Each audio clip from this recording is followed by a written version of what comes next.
جس نے کسی ایک انسان کو، کسی ایک منشیہ کو قتل کر ڈالا، جس نے کسی ایک انسان کو مار ڈالا۔ علماء بیٹھے ہیں، پوچھئے، اللہ نے مسلمان نہیں کہا، جس نے کسی ایک ویکتی کو، ایک مسلمان کو نہیں، کسی بھی ایک انسان کو اگر مار دیا، چاہے وہ کوئی بھی ہو، من قتل نفسا بغیر نفس، بغیر کوئی بدلے کے اور بنا اس آدمی کی کسی غلطی کے ایسے ہی ناحق مار ڈالا، اس کو قتل کر دیا، تو قتل کرنے والا انسان یہ سمجھ لے کہ اس نے ایک منشیہ کو، ایک انسان کو قتل نہیں کیا، قتل الناس جميعا، وہ یہ سمجھ لے کہ اس نے پوری منشیہ کو، مانوتا کو، پوری دنیا کی انسانیت کو قتل کر ڈالا، اس نے پوری دنیا کی انسانیت کو مار ڈالا۔ اس سے زیادہ انسانیت کا سبق دنیا کی کسی مذہب کے اندر نہیں ملے گا۔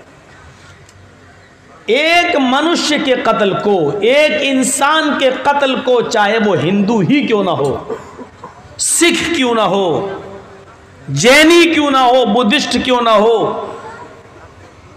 مسلمان کیوں نہ ہو، کسی نے ایک کو مار دیا تو وہ ایک کو نہیں مار رہا ہے، پوری دنیا کی انسانیت کو مار رہا ہے، پوری دنیا کی انسانیت کا قتل کر رہا ہے۔ اس کو سچے دل سے قبول کرنا چاہیے، اس بات کو طرفداری نہیں ہونی چاہیے۔ یہاں کوئی مسلمان کسی ہندو کو مار دے تو آپ مسلمان کا فیور کریں، یہ غلط ہے۔ اسی طریقے سے کوئی ہندو کسی مسلمان کو مار دے اور ہندو بھائی اپنے اس ہندو کو بچانے کی کوشش کریں، غلط ہے۔ سچ بولو اور سچ کا ساتھ دو، چاہے جو بھی ہو۔ انسانیت کی عزت تو اللہ رب العالمین نے بھی کی ہے۔ مسلمان چھوڑ دیجئے، آپ پوری انسانیت کی بات کر رہا ہوں آج میں۔ قرآن اٹھائیے، قرآن کی آیت کو پھر سے دیکھیے، میں پڑھنے جا رہا ہوں آپ کے سامنے، آیت کو آپ سنیے اور اس کے ایک ایک لفظ پر غور کیجئے کہ اللہ تعالیٰ نے پوری انسانیت کو کتنا باعزت بنایا۔ وَلَقَدْ كَرَّمْنَا بَنِي آدَمَ